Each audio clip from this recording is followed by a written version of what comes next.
Selamat datang di podcast Ruang Cerdas, Cerah dan Sadar, program baru kita, dan ini perdana podcast yang langsung sama narasumber. Dan narasumbernya kayaknya udah nggak harus dikenalin karena udah famous ya. Udah famous dan udah banyak yang nonton juga video kita, Mir. Jadi responnya asik gitu ya, banyak yang ngerasa bahwa penting banget gitu ilmu-ilmunya Mira itu untuk disampaikan lagi gitu. Nah, amazing ya, saya sekaligus kaget sih bahwa Mira kemarin ngasih info tentang ada problem quote and quote tentang sejarah. Wah, jadi ada sejarah yang tidak diupdate, sejarah sesuatu hal yang nggak diperbaharui ya, Mir ya. Diperbaharui. Sehingga saya mungkin akan kasih judul ini adalah sejarah yang hilang, Mir. Iya, betul, betul banget. Missing history Missing gitu. history of Indonesia and everything. Dan seterusnya ya. Dan kita akan berbincang-bincang tentang history ini, dan saya rasa penting banget ya untuk kita ngerti misteri, dan kita akan banyak menggali dari Mira Sartika, PhD. Nah, ini doktor beneran kalau ini ya.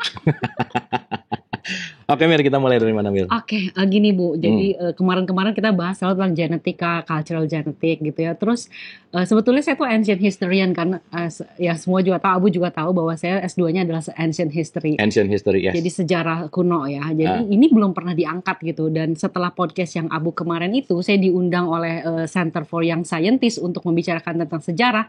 Itu saya terharu banget gitu sebetulnya ya. Jadi dan di situ saya mengetahui bahwa wah banyak sejarah Indonesia tuh belum terupdate gitu. Sejarah Indonesia yang belum terupdate. Jadi kita masih berpikir bahwa Indonesia itu banyak kebudayaan kita itu berasal dari India. Memang iya ada, tapi ada juga pembaharuan, pengertian-pengertian baru tentang makna dari sejarah Indonesia itu sendiri gitu loh. Oke. Nah terus juga dari situ saya tahu bahwa guru-guru sejarah di Indonesia juga struggle untuk menceritakan atau mengajarkan sejarah kepada anak-anak sekarang. Karena seperti nggak relevan gitu. Terus buat apa saya belajar sejarah padahal apapun juga termasuk kita mencanangkan Indonesia emas menurut pendapat saya gitu ya, itu harus basisnya sejarah.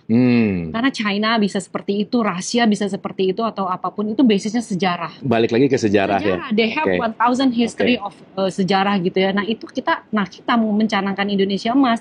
Jika generasi muda kita nggak tahu sejarah dan nggak mengerti sejarah Indonesia hanya sampai kolonial atau hanya sampai kerajaan-kerajaan, saya pikir agak-agak ironis gitu ya gitu. Jadi gini, Mir, ketika tadi Mira bicara bahwa sejarah Indonesia tidak diupdate, artinya secara kurikulum nggak ada pembaharuan tentang pengetahuan sejarah yang sebetulnya banyak hal yang penting untuk dibuka gitu.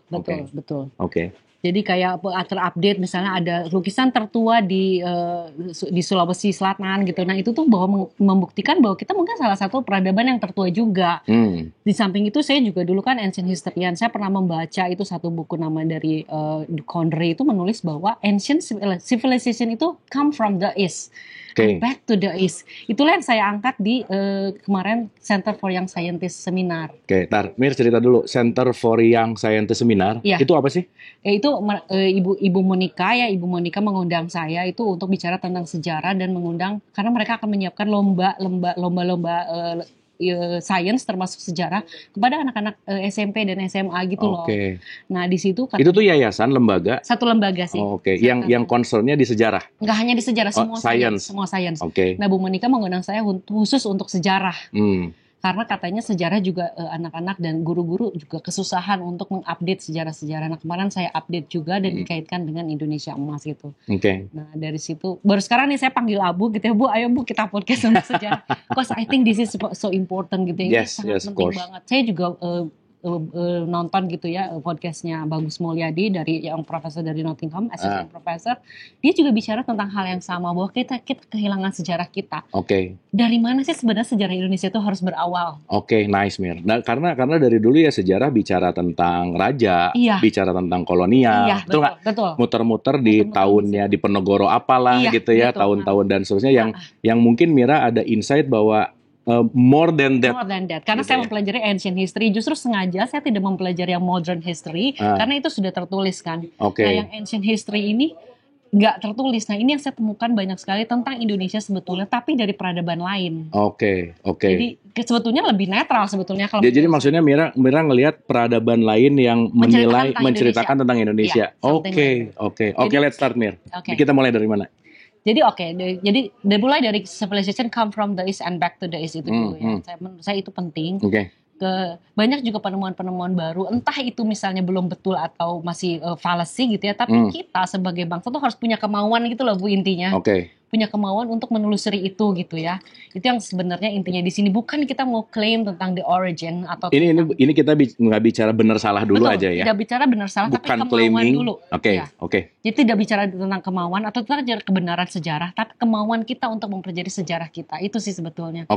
Dan saya rasa itu harus ditumbuhkan kepada generasi muda, bukan mempelajari sejarahnya, tapi kemauan untuk menggali, kan nggak ada sejarah yang pasti juga gitu loh. Setelah Anda baca, maybe tomorrow it's changed because the new discovery gitu. Jadi kemauan kita untuk selalu mencari, dan itu banyak sekali kok ranah-ranah Indonesia itu, tapi saya rasa belum yang perlu digali.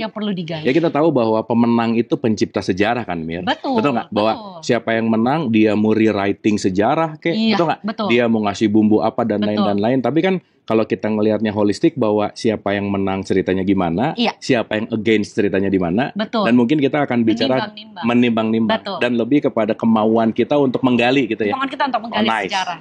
Oke, let's go. Iya. Itu sih, jadi kalau kebagian tadi saya balik lagi dari civilization itu benar dari timur akan kembali ke timur. Nah sebetulnya kalau dilihat dari my riset gitu ya, jadi banyak juga beberapa itu mulai dari banjir besar, mulai dari sea trade pertama gitu ya, saya menemukan bahwa saya cerita dulu ke Abu kalau civilization itu, peradaban itu dinilai oleh 4 pilar gitu ya. 4 pilar. 4 pilar. Jadi, kalau kita mempelajari. Nah, maksudnya ini yang akan mungkin jadi sebagai substansial foundationnya lah ya. Betul. Karena kalau kita juga mau meneliti tentang semua peradaban, kita harus menilai 4 pilar ini. Apakah dia punya agriculture? Ini pilar pertama. Pilar pertama. Agriculture. Kedua sea trade. Sea trade itu perdagangan. Perdagangan antar pulau gitu, atau juga antar international sea trade. Ketiga adalah occupational specialization, kemampuan untuk membuat bangunan. Kemampuan untuk science termasuk di dalamnya, kemampuan untuk handicraft gitu ya. Itu yang keempat adalah tata kelola kota, urbanism. Bagaimana sebuah kota itu, sebuah peradaban itu mampu mengelola satu urbanism. Di mana-mana kita lihat semuanya di situ. Dan memang kalau di buku sejarah pada saat ini, Mesir atau Mesopotamia, Sumeria di Iran, Irak itu adalah salah satu yang tertua.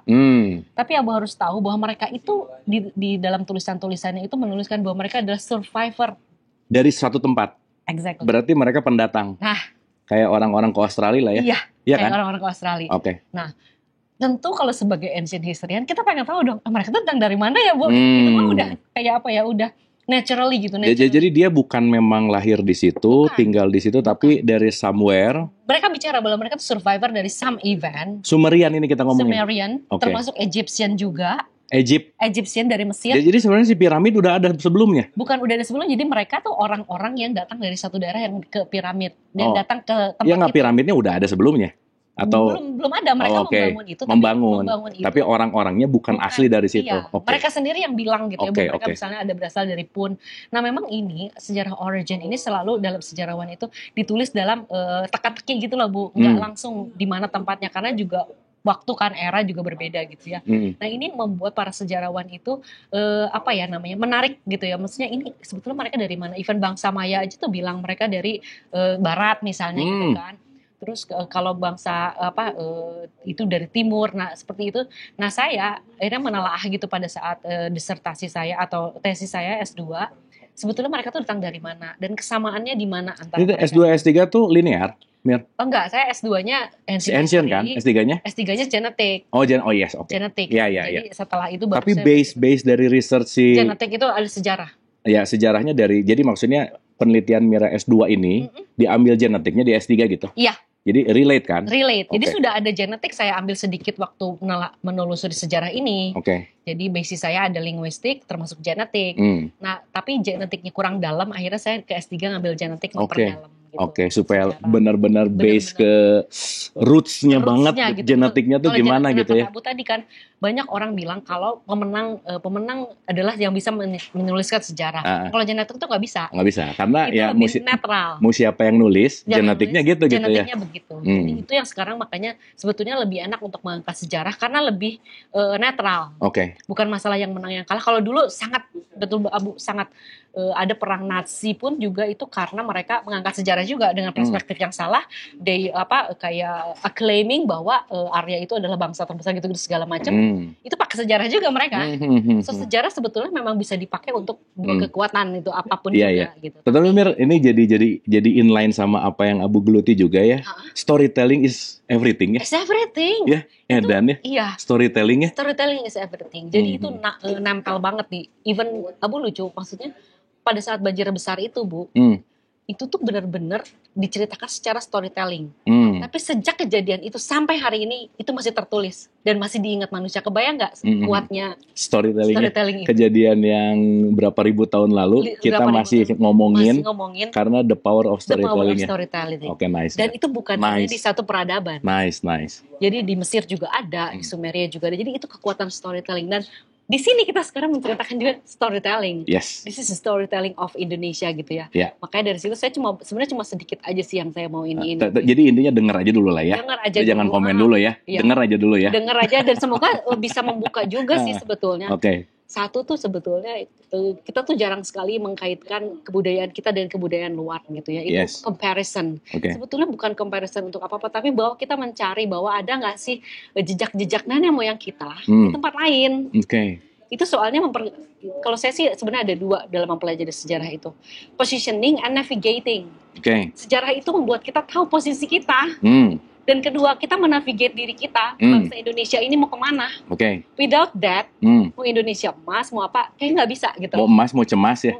Ya nanti jadi cemas terus. Kalau landasannya tidak berdasarkan sejarah, itu sih maksud aku. Jadi belajar sejarah, for me, it's just 2 point. Positioning, navigating, and navigating.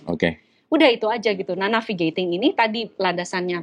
Kalau kita mau Indonesia emas, 4 pilar yang tadi saya bilang itu, kita hendaknya itu diutamakan.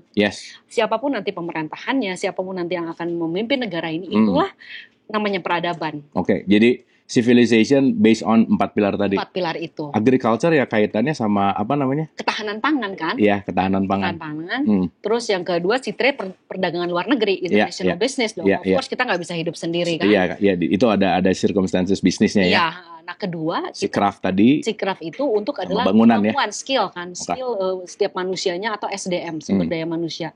Yang tata kelola urbanisme, nah itu harus sesuai dengan budayanya setempat sehingga terjaga gitu. Saya pikir itu adalah hasil dari sejarah. Jadi sejarah itu tidak selalu melulu kita bicara tentang masa lalu gitu. Jadi sejarah, kita mempelajari sejarah, kita tahu oh ini begini. Nah ini yang 4 pilar ini yang saya bawa untuk mudah-mudahan gitulah ya. Ada penelaahan lebih dalam. Penelaahan lebih dalam tentang bagaimana kita membuat 4 pilar ini supaya Indonesia menjadi betul-betul sesuai cita-cita kita. Indonesia emas yang sejahtera dan makmur gitu loh. Nah sekarang back to the point Mir, bahwa gimana nih sebenarnya si sejarah ini yang menurut Mira perlu diperdalam yang kita cuman bicara sekarang non-update gitu. Non-update, apa aja nih yang menurut Mira harus di-enhance gitu? Harus di-enhance ya. Positioning pertama ya. Positioning itu sebetulnya negara Indonesia itu sejarahnya dimulai dari mana? Startnya dari mana? Apakah dari Kutai Kartanegara yang memang ditulis dalam kita sejarah sejak SMP dan SMA itu memang dari situ gitu ya. Tapi ada nggak sih kita tuh di ancient civilization, masa-masa AD gitu ya, BC, before century gitu, kita sudah ada sejarah belum sih? Memang ada sebetulnya, ada Sriwijaya, ada juga Borobudur juga memang AD ya, tapi nah sebelum itu ada nggak sih? Nah ini yang paling lucu Bu, saya tuh menemukan gitu ya, walaupun tidak di Indonesia gitu ya. Salah satunya adalah American archaeologist namanya William Solheim. Dia menemukan adalah Maritim Nusantao Trading Network. Maritim apa? Nusantao. Karena dia ditemukannya di Hong Kong. Jadi nggak bisa bilang Nusantara gitu loh. Iya. Tapi Nusantao trading system. I see. Dan dia bilang itu kemungkinan 7.000 tahun sebelum Masehi itu ada di daerah kepulauan 7.000 tahun sebelum Masehi? Exactly. Itu si trade pertama. Jadi Maritim Nusantao Trading Network. Itu pertama, sudah trading network loh Bu. Nah ini memang banyak, saya tahu juga ini banyak sekali perdebatan penemuan William Solheim itu. Tapi yang saya tahu adalah William Solheim itu bukan orang Indonesia. Sehingga dalam menemukan itu dia lebih netral. Ya, jadi maksudnya bukan nationnya gua, maksudnya bukan bangsanya dia, tapi dia menemukan bahwa other side bahwa ini ditemukan dari si Nusantao itu. Maritim anyway kan waktu itu kan nggak ada Hong Kong, nggak ada Cina, nggak ada kan, tetap semua masih dalam satu kesatuan kan. Nah itu satu yang pertama gitu ya. Nah oke lah ini, tapi Indonesia harus punya kemauan nanti para sejarawan gitu, ayo kita sama-sama gitu ya, untuk meneliti kembali penemuan William Solem ini. Beliau sayang sekali baru meninggal gitu ya. Saya juga sedih banget nggak sempat ketemu gitu. Nah ini yang saya pikir ini harus kita angkat deh gitu. Untuk menjelaskan saja apa kita seperti itu, apa enggak. Kalau nggak apa juga nggak apa-apa. Yang penting kan ini ada info ya. Iya. Penelahannya seperti apa. Betul. So apa yang Mira dapat dari situ? Dan menurut saya dapat itu banyak sekali Bu. Jadi Maritime Network Nusantara itu tersebarlah budaya-budaya kita, termasuk di Jepang. Jadi di Jepang itu agriculture pertama atau rice pertama itu bukan Japanica, tapi Javonica. Jadi dari Pulau Jawa. Termasuk kalau teman-teman lihat penemuan DNA dari bangsa Yayoi culture dan Jomon culture itu ada DNA Indonesianya. Itu yang dua itu Yayoi zaman tuh di mana sih? Jepang. Oh itu di Jepang. Di Jepang. Jadi basic culture si Jepang ini ada DNA Indonesia. Ada DNA Indonesia. Iya. Itu sebetulnya saya kemarin ngajuin proposal ke Sumitomo Foundation untuk menelaah itu. Apakah betul? Karena Yayoi itu sangat berbeda. Jomon tuh lebih tua. Itu sangat berbeda. Kemudian datang lagi Yayoi yang merubah semua Jepang juga. Nah ini yang aku lucu itu, yang nulis itu kayak salah satu orang India gitu ya. Jadi bahwa ada kaitannya antara Japan civilization and Indonesian civilization di Yayoi culture itu. Tapi yang nulis orang India gitu loh Bu. Sedangkan kita tuh selalu yakin bahwa peradaban kita tuh berasal dari India gitu. Jadi kayak bilang orang Indianya aja ngomongin tentang bahwa ada kaitannya sama Jawa aja ya.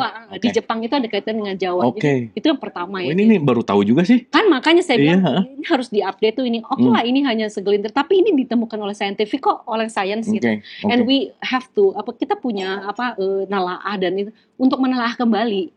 Saat ini kita banyak ignorance menurut aku, sejarawan itu kita tidak maju dan tidak menyongsong gitu loh Bu. Jadi kita harus menyongsong juga bahwa bukan hanya sejarah di dalam negeri, karena yang saya tahu mempelajari bangsa Indonesia adalah kita susah sekali untuk menelaah bukti-bukti sejarah di Indonesia. Karena kita negara tropis. Banyak sekali bukti-bukti yang sudah lapuk dan sudah akan hilang. Karena si tropis tadi yang ngebuat bukti-bukti jadi inilah ya. Jadi entah rusak lah apa dan lain-lain. Nah, tapi kalau misalnya dengan di bangsa-bangsa lain itu masih tertulis gitu loh. Nah, jadi saya banyak sekali menelaah dari bangsa-bangsa lain gitu, dari tulisan-tulisan lain. Yang kedua, yang pertama sih itu Maritime Nusantara Trading Network. Jadi para sejarawan ya, pada guru sejarah ya. Jadi kalau sekarang anak-anak mulai nggak bangga terhadap Indonesia gitu ya, saya pikir dengan Maritime Nusantara Trading itu cukup bangga juga gitu ya. At least ada informasi bahwa yang ada di sana sekarang yang kita bangga-banggakan ternyata basicnya di sini. Di sini gitu ya. Dan itu bukan orang kita yang ngomong. Kalau saya yang ngomong mungkin saya jadi, karena saya juga di disertasi kalau saya acclaim tentang my own nation itu dianggapnya acclaim. Jadi tapi ini orang lain nggak netral lah ya. Nggak netral. Jadi kita mengambil pandangan ya sama kayak gini Mil. Kalau sekarang kita ngomongin pakai Western perspektif, orang bisa percaya Western perspektif yang ngomong. Betul. Padahal kalau misalnya ahlinya ada di Jawa, ya orang nggak percaya. Betul. Yang ngomong siapa? Orang Jawa. Gitu ya. Yang ngomong siapa? Profesor dari Western. Padahal dia juga kenal gitu. Dia juga si profesor itu ngapain gitu kan. Nah itu saya juga kenal William Solem itu ya karena beliau menulis tentang Indonesia. Terus saya itu pertama ya. Yang kedua adalah buku-buku yang maaf nih Mas Bagus, saya sebut itu Bagus Mulyadi disebut adalah tentang di tahun 1890 sampai 1950-an. Itu buku-buku saintis dari Eropa yang banyak meneliti di Indonesia. Saya udah pernah bilang ke Abu kan Bu, gue tuh cuma baca buku dari buku 1890 sampai 1950-an. I don't want to read after that. Bukan saya nggak mau, tapi buku-buku itu adalah menurut saya sangat inspirational. Mereka riset betul-betul di Indonesia, ada yang sampai 30 tahun, ada yang 50 tahun, menuliskan apa adanya. Jadi karena waktu itu Indonesia masih Hindia Belanda, juga bukan milik Belanda dan juga belum milik Indonesia gitu ya. Jadi mereka menuliskan apa ya udah aja, adanya begini ya. Belum ada mungkin kepentingan politik misalnya atau apapun itulah ya. Belum ada kepentingan politik. Nah itu, nah di buku-buku itu saya banyak sekali menemukan bahwa yang selalu, ini saya sebutin Abraham Fornander itu tentang linguistik. Dia mempelajari linguistik dari Hawaii sampai ke Indonesia. Pulau-pulau kecil di Maluku, di Jawa, dia sampai menuliskan The Origin of Polynesian bukunya. Nah itu menuliskan bahwa original dari orang-orang Hawaii itu termasuk dari bahasanya itu berasal dari sini, West Pacific. Mereka bilangnya sebutnya West Pacific. Itu jadi buku-buku itu yang kedua adalah Blavatsky. Blavatsky itu salah satu filosofer Rusia yang datang juga ke Indonesia, Eastern Master, dia belajar di sini. Aku baca buku-buku itu tentang di mana spiritual dan sains itu menjadi satu sejak zaman itu, Bu. Oke, jadi zaman itu tuh udah ada bahasan ini lah ya. Bahasan ini. Jadi mereka sudah mengetahui bahwa kalau belajar ke timur, khususnya ke Indonesia, Eastern Master itu menguasai science and spiritual at the same time. Itu Blavatsky yang bilang gitu. Jadi saya pikir kalau kita kembali ke situ dan bangsa ini perlu positioning, itulah posisi kita. Jadi di zaman itu sains sama spiritual nggak berantem berarti? Nggak berantem. Jadi yang berantem itu di Eropa. Begitu orang Eropa merasa bahwa sains dan ini spiritual itu karena dulu waktu itu gereja mungkin ya, jadi merasa berantem. Nah, some of the scientists itu come to Indonesia to search Eastern Master mereka sebutnya. Nah, Eastern Master atau Eastern Master, nah ini yang mengajarkan kepada mereka wisdom dari keduanya. Ya rada belok ya ke apa yang Abu observe ya. Boleh. Kalau Mira tadi bicara bahwa science and spiritual ini menyatu, sekarang kalau lihat dari segi psikologi aja, psikologi itu ada Western psychology, ada Eastern psychology, dan ini kayak gini gitu loh Mir. Iya, selalu didualitasin gitu. Nggak, maksud Abu tuh kenapa ya jadi kayak yang direnggangkan gitu Mir? Ya. Iya nggak sih? Iya benar. Yang asalnya ini nyatu, terus direnggangkan dan ya mungkin balik lagi ya ini part dari si journey civilization kali ya. Iya betul. Oke. Anyway, lanjut. Iya, jadi itu menurut aku tuh, nah jadi dari buku-buku tahun segitu, kalau misalnya saya ini teman-teman baca dan kayak teori Darwin itu di buku tahun-tahun itu tuh masih bisa diperdebatkan gitu loh. So it's open to science untuk pemikiran kita untuk keluar. Nah sekarang gitu ya Bu, saya sedih juga, maksudnya banyak sekali orang-orang pintar banyak, tapi tidak menghasilkan sesuatu yang maksudnya cukup fundamental untuk merubah satu keadaan gitu loh. Jadi aku pikir memang sekolah sekarang lebih pada pintar, tapi pemikiran yang tadi kemarin Abu tulis itu kan Indonesia plagiatnya besar juga. Padahal there is no reason kita plagiat. Kita tuh bangsa yang berbudaya. Budaya tuh sangat luas dan every single thing tuh bisa menjadi kesempatan kita untuk mensaintifikannya gitu. Jadi kalau sistemnya dirubah gitu, menurut aku kalau pemikirannya balik ke positioning tadi, kalau kita tahu positioning tadi, kita nggak usah jadi plagiator gitu loh. Ngapain jadi plagiator, orang source-nya ada di kita. Iya. Benar nggak? Betul.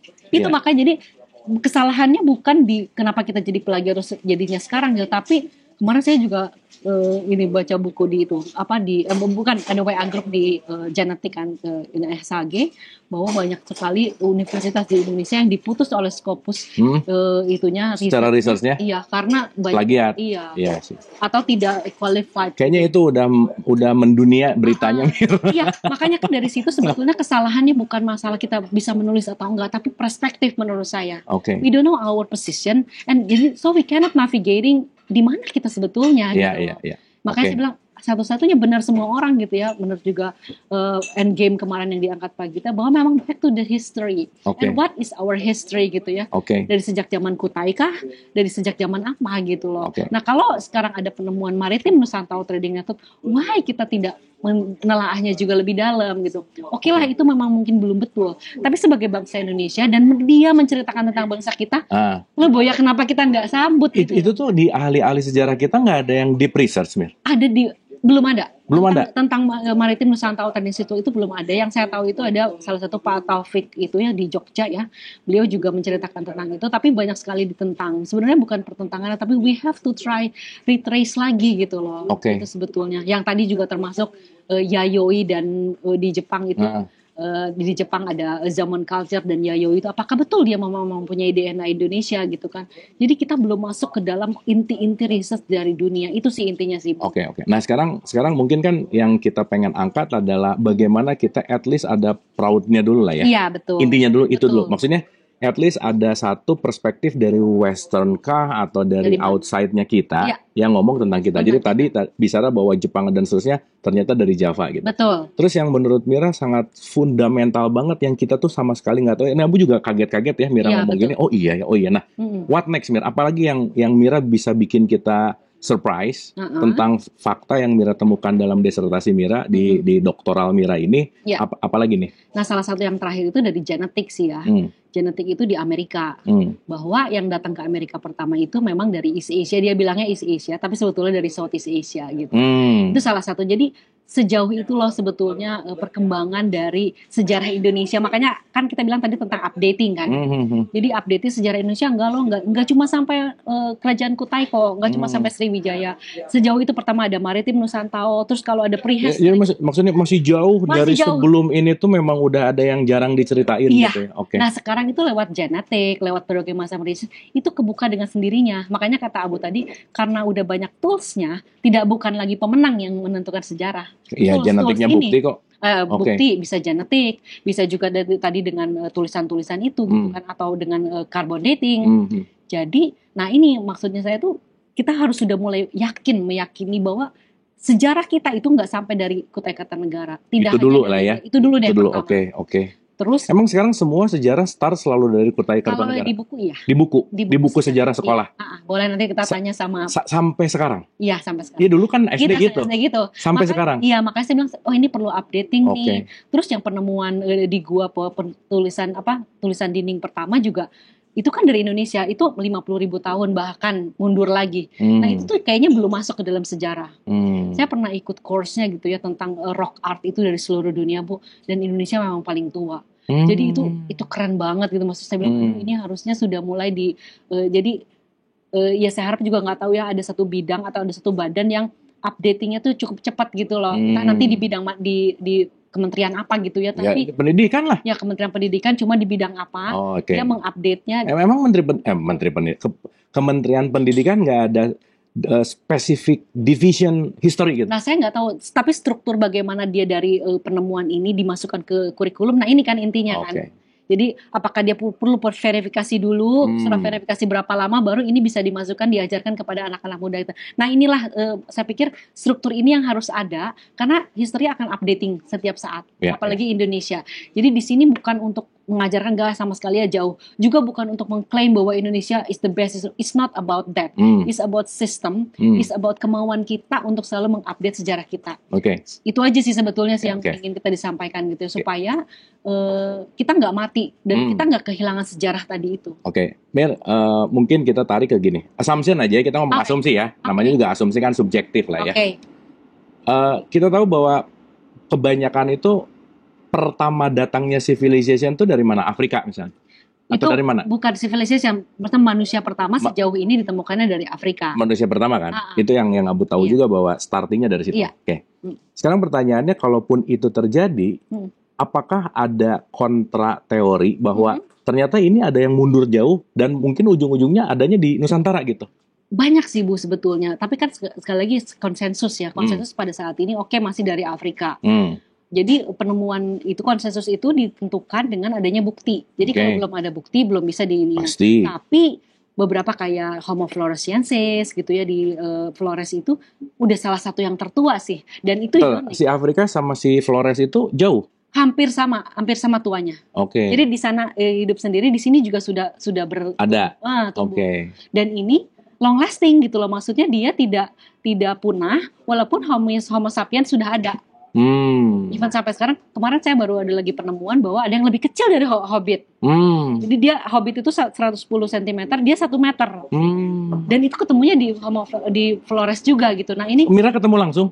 Enggak, maksudnya saya baru baca. Maksudnya ketemu langsung gini, ketemu penelitiannya ini apa maksudnya yang neliti? Belum. Tapi yang nelitinya ada si Pak Andi di Griffith University kan, dia nelitinya dari Australia gitu ya. Tapi itu jadi ini masih puzzling gitu. Tapi kalau saya lihat di bukunya ada di bukunya David Reich, itu salah satu genetisis. Nah lucunya kalau di luar negeri genetisis dia jadi sejarawan. Jadi linkage ya. Kalau aku kan sejarawan jadi genetisis gitu. Kalau di sana tuh dia ahli genetik, namanya genetiknya dulu, Reich, baru dia mempelajari sejarahnya. Nah, aku baca itu, jadi genetik tuh bisa merewrite sejarah. Beliau tuh salah satu, David Reich ini saya juga pernah komunikasi sih sama beliau. Dia tuh temennya Svante Pääbo yang dapat Nobel untuk Ancient DNA juga. Nah, beliau juga salah satu yang yang menuliskan itu juga. Nah, dia mencoba merewrite history dari genetik. Kalau saya kebalik gitu, dari history balik ke genetik gitu. Jadi mir gini ya, kan kalau kita ngomongin genetik pasti kontranya adalah teknologi. Ya kan? Sekarang berarti kalau teknologinya semakin arise dan kita semakin bisa nge-trace genetiknya jauh lebih deep meaning, ya kita nggak bisa bahwa sejarah itu selalu koma, betul nggak? Betul. Bener nggak? Nggak bisa gini. Legitimate bahwa ini pasti dan finish final. Enggak. Iya nggak? Enggak. Oke. Betul. Tapi konsensus ya balik lagi ya. Tapi konsensus pertama, kedua juga makanya saya bilang ini harus ada kemauan setiap saat. Kalau misalnya kitanya berhenti kemauannya, kita nggak akan bisa menggali. Tapi kan konsensus juga dipegang sama siapa yang kuat kali. Ya konsensus dipegang sama yang kuat, tapi kalau ada bukti kan juga nggak bisa ditentang juga sih. Iya sih. Jadi sejarah kan ini jadi power juga sih ya. Oh pasti, sejarah kan menentukan kekuatan di hegemoni juga sejarah Bu. Wah. Makanya dari dulu itu sejarah itu katanya, kalau saya ada cerita juga, kalau misalnya yang mengetahui origin of history itu banyak juga punishment-nya. Karena itu adalah hegemoni dunia sih sejarah. Jadi saya pikir kita dengan hati-hati, kita bukan tentang hegemoni. Alhamdulillah saya mempelajari bangsa Indonesia. Bangsa Indonesia dari zaman dulu tidak pernah ada hegemoni tentang penjajahan dan kolonialisme. Seberapa kuat pun kita gitu ya. Nah jadi ini bukan tentang itu gitu. If we know about ourselves, bukan gue mau menguasai dunia, enggak sama sekali. Tapi ini untuk mengetahui posisi kita dan bagaimana kita menavigating. Dengan tahu kita ada berbudaya aja, kita bisa memberikan arahan kepada peradaban dunia. Itu cuma tahu tentang bahwa kita berbudaya lebih dari orang lain. Itu aja gitu. Jadi dari situlah dignity suatu bangsa ya menurut saya dari sejarah itu sendiri sih. Bagaimana kita memahami tentang sejarah itu sendiri, karena ya bangsa-bangsa yang maaf saja gitu memiliki kayak pernah genocide, pernah itu forever will be remember by the world gitu. Jadi alhamdulillah Indonesia yang sepanjang nggak ada sejarah itu gitu. Gitu, jangan sampai kita memiliki sejarah itu karena itu adalah terbawa terus sih somehow gitu ya. Jadi, itu sih, jadi memahami sejarah itu supaya kita menjaga diri kita juga hari ini untuk masa depan gitu loh. Tapi Mer, kalau tadi ngomongin genocide itu kan sebenarnya untuk menghapuskan generasi for the next gitu kan? Iya, they think they can. Jadi mereka pikir mereka bisa gitu ya. Kayak saya baca buku yang itu David Reich itu tentang bagaimana suku Amerika Indian itu dihabisi di genocide itu. Even sampai sekarang Bu. Jadi genetik mereka itu dipakai untuk riset, dan tapi kadang-kadang tidak dikembalikan hasilnya kepada mereka. Jadi sampai sekarang banyak sekali American Indian itu tidak mau genetiknya diambil untuk riset. Karena tidak ada keadilan untuk mereka mengetahui sejarahnya. Jadi sejarahnya itu bukan dikembalikan kepada mereka, tapi sejarah itu dipakai oleh para saintis ini gitu loh. Itu juga sedih banget. Makanya kita nggak sampai seperti itulah, jangan gitu ya. Makanya ada suku-suku kita di sini juga, karena genetik itu maksudnya DNA itu sampel itu jadi lebih fragile gitu ya. Itu bisa digunakan untuk apa aja, untuk menguasai, untuk segala macam. Jadi itu lebih kita punya ethical lah dalam menggunakan itu gitu loh. Nah sekarang pertanyaannya gini Mir, terus let's say ya, let's say kita tahu lah sejarah benernya Indonesia. Let's say kita tahu bahwa ya sebelum ke Jepang lah, let's say lah ya. Apa sih advantage-nya buat kita? Kita membangun bangsa ini dong kemana? Kalau misalnya kan kalau tadi Mira ngomongin positioning, once kita tahu ini, ya lah nih ya. Mungkin yang dengar juga, oh ya udah tahu lah gitu ya. Terus mungkin juga kebanyakan, nggak penting-penting amat, misalkan. Bener banget, bener. Ya kan, misalkan. Nah, tapi sekarang yang jadi pemikiran Mira adalah untuk memunculkan ide ini, at least menjadi sparkling idea. At least untuk, ayo dong, nih ada informasi ini, kenapa sih nggak didalemin gitu? Nah, goals-nya Mira untuk semua orang supaya bisa mau mendalami ini tuh apa yang Mira harapkan lah gitu? Yang saya harapkan sih kita pertama tahu jati diri bangsa kita ya. Jadi kita tuh tidak dipengaruhi oleh pemerintahan atau dengan guncangan dunia atau globalisasi. We know ourselves. Kita akan jalan kemana. Itu sih harapannya ya. Of course di dalam sejarah juga mungkin ada juga kesalahan-kesalahan di masa lalu kita gitu ya. Nah itu diperbaiki. Nah pertama yang saya ingin itu yang tadi 4 pilar peradaban itu. Untuk memakmurkan itu kita ada 4 caranya nih. Itu sejarah menuliskan begitu. Sejak zaman dulu ternyata kita sudah ahli trade, international trade. Baliklah ke situ gitu loh Bu. Terus agriculture, sejak zaman dulu kita sudah jago dalam memanage agriculture, bahkan rice kita tuh diekspor ke Jepang misalnya atau ke Taiwan gitu kan. Sekarang kita impor terus kan? Nah sekarang kita impor terus kan, kebalik. Aneh ya? Nah kan, dari situ kita bisa belajar salah gue di mana ya, gue harusnya nggak kayak gitu. Gitu loh sebetulnya kesadaran itu sih gitu. Akhirnya balik lagi kesadaran bahwa memperbaiki kesalahan kita hari ini gitu loh. Karena kalau kita cuma sampai kolonial atau kita sampai kerajaan-kerajaan, ya kita berhenti udahlah gue ini kan dari bangsa India, udahlah santai aja gitu kan, jadi kita nggak ada apa ya pengertian mendalam. Ya. Maksudnya ya mungkin ya ketika kita tahu ini mungkin akan ada sedikit sparkling gitu, power kali ya. Gua tuh keturunan misalnya ya, gitu. Legacy dari bangsa yang kuat. Iya gitu. betul, legacy dari orang yang ini. Jadi yang saya tahu Indonesia itu makanya bisa beradaptasi di tempat manapun juga, kita adaptable. Ya Abu lihatlah sekarang bangsa kita kan lebih adaptable ya, maksudnya terhadap modernisasi, terhadap segala macam. Nah itu jadi kekuatan juga gitu. Tapi ini harus diiringi dengan knowledge yang saya pikir harus sejarah yang lebih konkret gitu loh. Saya sih arahnya ke situ. Jadi bukan untuk claiming apa sebenarnya untuk memperbaiki diri sih gitu ya. Ya at least ya balik lagi kita tahu jati diri. Iya. Dengan tahu jati diri kita tahu SWOT-nya lah ya. SWOT-nya betul nggak? Strength-nya apa sih kita teh? Iya, weakness-nya apa? Opportunity-nya apa? Threat-nya apa? Dan apa? Ya balik lagi lah ya. Betul, sebenarnya lebih simpel ke situ sih sejarah gitu. Iya oke. Bukannya kita juga ternostalgia terus ya dengan kan suka jadi hegemoni bahwa kita tuh dulu adalah. Iya kan? Dengan kita tuh dulu adalah terus kitanya nggak ngapa-ngapain ya mati. Benar nggak Mir? Benar. Iya kan? Jadi China bisa balik lagi sekarang sekuat itu ya karena mereka juga do something. Iya. Based on their history of course, tapi orang-orangnya sekarang pun juga bekerja keras untuk menyampai ke situ gitu. Nah kita pun begitu. Tapi by the way Mir, kenapa sih kita nggak kayak Cina ya? Apa sih maksudnya gini? Kalau kita ngelihat sekarang apa sih yang bukan made in China? Ya. Bener nggak? Apa sih yang sekarang tidak ada quote and quote ya involvement, iya kan? Mau itu ekonomi, mau itu teknologi, ini kan semua tinggal nunggu waktu lah ya. Betul. Semuanya lah ya quote and quote ya.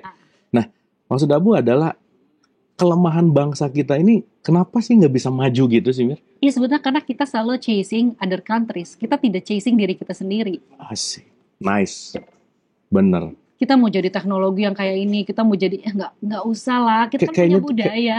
Kayaknya tuh kita tuh kayak nggak bisa apa gitu, nggak bisa inventing something gitu Mir. Iya selalu dibilangnya begitu. Should we invent something kayak misalnya maaf ya aja gini, literasi membaca di Indonesia sangat buruk, oke lah ya. Gitu. Tapi tahu nggak sih mungkin di Indonesia oral tradition lebih jago. Oke. Pernah nggak sih kita di? Iya. Literasi memang rendah, tapi oralnya mungkin. Iya. Ya kita nggak tahu ya. Tapi IQ mah pasti sih Mir. Iya makanya jadinya kan karena. Tapi Deng, kalau IQ-nya 78,4 siapa tahu SQ-nya bagus ya. Siapa tahu ya. Siapa tahu kan gitu. Nah jadi sekarang measurement-nya karena selalu based on other countries menurut saya gitu. Jadi kita nggak lihat jati diri gue. Tadi SWOT-nya itu kita tahu nggak sih SWOT kita tuh apa? Kayaknya kita terpapar budaya kepo deh. Nah itu. Jadi budaya pengen tahu gitu maksudnya. Dengan kan gini ya Mir, sorry ya kalau kita ngelihat dari let's say ya, Abu mungkin pernah cerita bahwa kita dikasih sebuah award bahwa netizen paling tidak beradab se Asia Pasifik, ya kan? Iya. Artinya bahwa apa yang disampaikan di media sosial di masyarakat kita itu something yang tidak masuk kepada konteks yang namanya critical thinking gitu. Betul banget Bu. Nah, artinya kan si critical thinkingnya tidak terbangun. Makanya entah itu jadi budaya korupsi lah, entah itu jadi budaya dan netizen lah yang keras. Itu ya maksudnya kan kalau kita ngomongin back to the apa perspektifnya Mira secara assumption tentang ya historian sejarah. Kan itu jauh banget dari budaya kita gitu Mir. Betul. Ya nggak? Makanya jadi karena nggak ada perspektif tentang kebanggaan terhadap negeri, apa yang harus dijaga gitu. Yes. Dan kita selalu membandingkan kita dengan negara lain kekuatannya gitu. Sebenarnya bukan itu. Kita cari kekuatan kita dulu dan jadi di situ gitu. Itu sih intinya. Punya 4 pilar itu kita udah pernah kok, nenek moyang kita pernah di 4 itu menjadi yang pertama, menjadi yang terbaik gitu ya.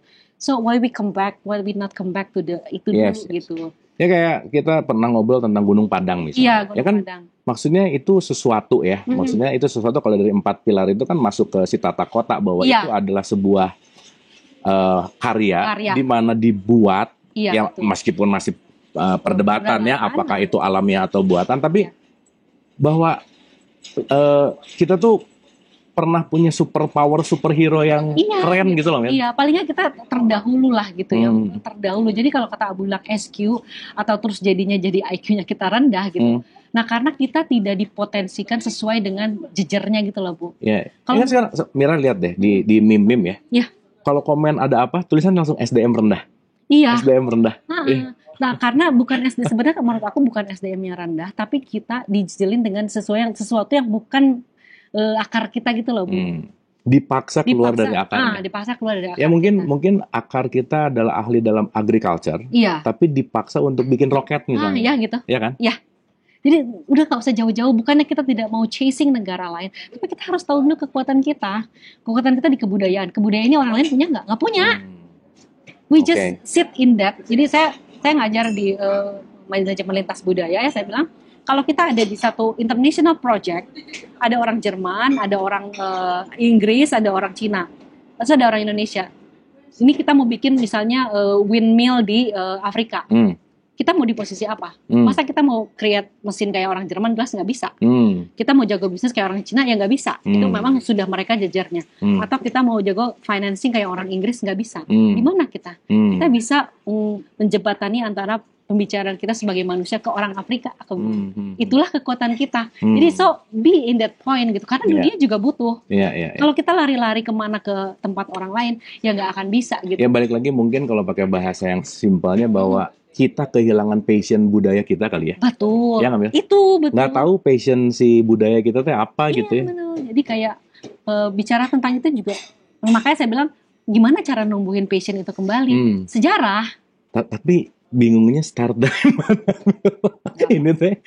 Nah itu makanya terlalu ini kan. Maksudnya saya juga kadang-kadang, makanya saya diam dulu nih. Selama ini tuh ancient history saya tuh kayak tidur dulu ya. Udah 12 tahun gitu ya. Tapi saya pikir kemarin ada beberapa sejarah ya. Oke lah paling tidak diangkat dulu deh Bu. Saya bilang. Makanya ke Abu tuh nggak lah Bu, kita memang belum ada gerakan apa-apa. Tapi kita angkat dulu aja. Siapa tahu ada orang-orang yang memang sudah melakukan ini gitu loh Bu.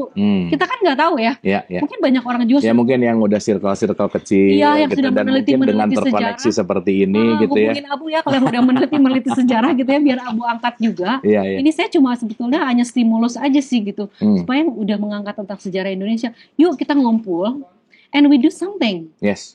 Itu aja sih intinya sebetulnya. Kita do something mungkin untuk nanti bikin badan, bikin kurikulum atau apapun ya. Macam apapun, atau kita bikin training. Kita ngumpul dulu deh. Jadi kita ini bikin Avenger Calling aja dulu Avenger Calling. Let's go gitu. Nah, anyway Mir, thank you Mir. Ini banyak yang perlu dikunyah ulang. Betul. Statement-statement Mira ini, dan saya rasa sekali lagi concern kita ngobrol di sini not about claiming. Itu yang paling penting.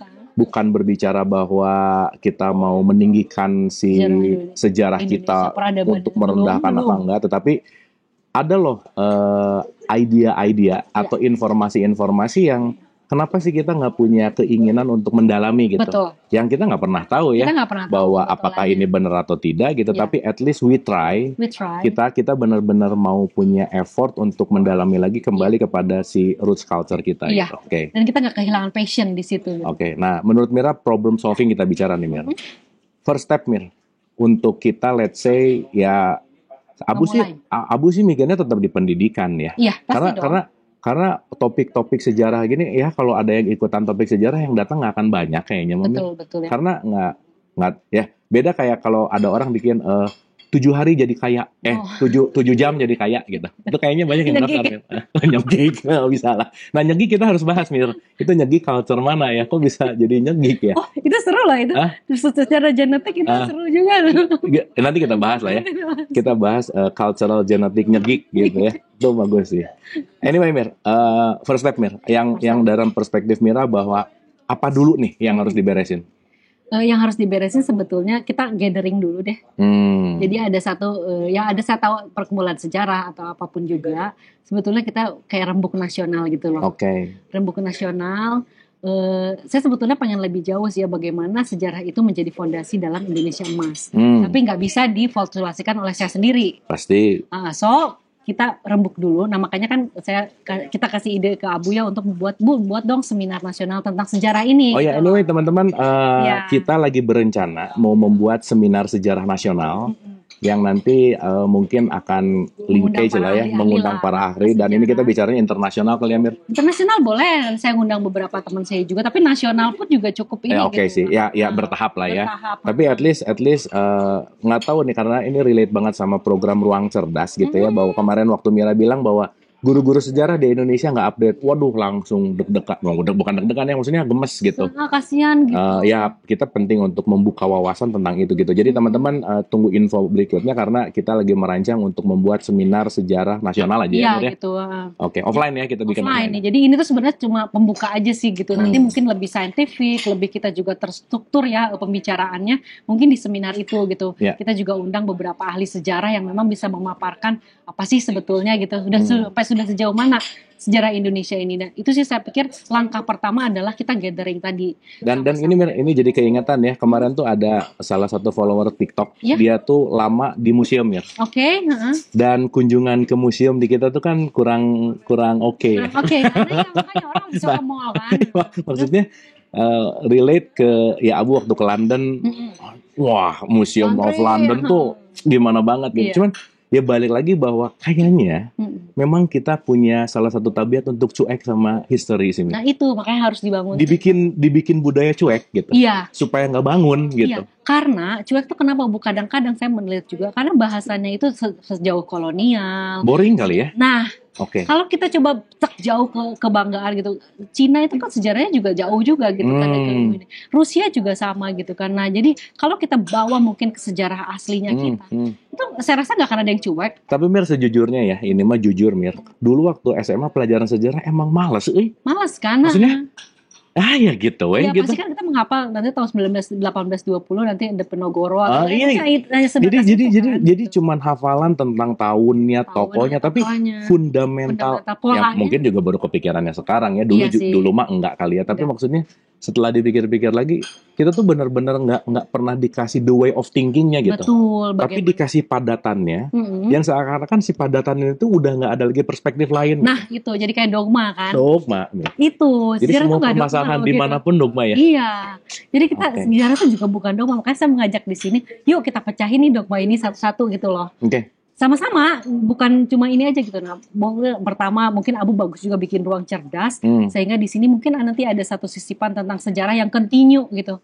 Kita Abu bisa ngundang beberapa macam historian, bahkan misalnya ada historian dari luar negeri yang memang banyak sekali soalnya Bu sebenarnya peneliti yang meneliti tentang Indonesia tapi di luar negeri. Iya itu kan jadi, menarik ya. Menarik. Jadi dengan netralnya mereka. Dengan netralnya mereka. Ya mereka yang neliti ke kita. Iya. Tapi lucu ya Mira maksudnya. Kita mau tahu informasi tentang kita ke luar negeri, aneh nggak? Banyak sih Bu, jadi saya juga aneh juga. Yang tuh lucu saya nonton di BBC gitu kan, satu tentang Borobudur gitu ya. Ada dua peneliti, satu peneliti Indonesia, satu peneliti bule. Peneliti Indonesia bilang, ya Borobudur kita banyak peradaban kita dipengaruhi oleh India. As simple as that, udah. Sedangkan orang ini karena meneliti dia lebih dalam, bule ini dia bilang, nggak, this is a Japanese civilization and the Japanese characteristic. Nah jadi gimana nih kita melihatnya gitu kayak kita orang. Sih. Jadi aku pikir sih karena ketidakmauan kita untuk meneliti kembali. Benar. Itu sedangkan mereka kan memang eager ya halnya di situ gitu. Jadi saya ingin membangunkan aja untuk passionate untuk yuk kita gali. Harus kita meneliti kembali gitu loh, itu sih. At least first step-nya adalah kumpul dulu aja yuk. Saya sih itu karena susah nih sejarawan tuh dikumpulinnya susah, ada tempatnya di mana, terus kita juga bisa saling mengupdate khususnya ya, mungkin nanti hasil FGD kita bisa diserahkan ke kementerian dia cek ulang misalnya ke BRIN, terus baru menjadi kurikulum, nah ininya padnya baru kita bikin sama-sama gitu. Tapi kalau kita jadi di sininya nggak jalan juga susah juga ya. Nggak apa-apa, tapi paling tidak kita memulai sesuatu. Saya pikir lebih penting itu memulai sesuatu. It's start ya. Start. It's not about sampainya ya. Resultnya sih nggak penting. Resultnya nggak penting. Yang penting kita memulainya. Oke Mir, terakhir Mir, final statement yang mungkin kaitkan sama kemerdekaan Indonesia nih. 17 Agustus nih. So di dalam researchnya Mira yang kita kaitkan dengan kita ya kemerdekaan ini gitu, bahwa apa sih yang bisa dilingkaitkan antara budaya dan kemerdekaan ini? Gimana Mir? Saya cuma bilang satu ya. Negara Indonesia memang berusia 79 tahun, tapi bangsa Indonesia lebih dari ribuan tahun. Jadi keren itulah yang akan kita perjuangkan. Negara Indonesia memang 79 tahun. Yes. Tapi bangsa Indonesia itu lebih dari ribuan tahun. Jadi itu yang akan kita kedepankan di 100 tahun kita nanti. 1000 tahun Indonesian, bangsa Indonesia itu sih yang. Wah keren Mir. Itu sih yang. Wah keren Mir. Iya ya. Kita tuh jangan sok muda gitu, maksudnya jangan mengecilkan diri. Yang 79 tahun tuh negara Indonesia. Tapi bangsanya More than that. Since thousands of years ago, kita udah tinggal di sini. Oke, Mir. That's nice, Mir. Even Pithecanthropus saja, Erectus saja sudah di sini. Homo floresiensis sudah di sini. Oke. Puluhan ribu tahun, even millions years ago. Wah, ini keren. Itu yang akan kita angkat dan itulah jati diri kita supaya kita tahu posisi kita di dalam dunia ini dan kita juga tahu menavigasi bangsa ini dan yang kaya ini tuh seperti apa gitu ya. Supaya bermanfaat, sebetulnya tidak lain tidak bukan bermanfaat terhadap keadaan dunia saat ini sih Bu. Itu aja sih sebetulnya. Oke. Thank you, Mir. Oke, Bu. Dalam sih, Mir. Final statement, bedakan antara negara dan bangsa. Ya. Jadi saya mau mengulang nih ya statement tadi bahwa negara Indonesia itu baru 79 tahun. Tapi bangsanya, yuk kita telah. Yuk. Dan semoga kita ketemu di seminar sejarah nasional.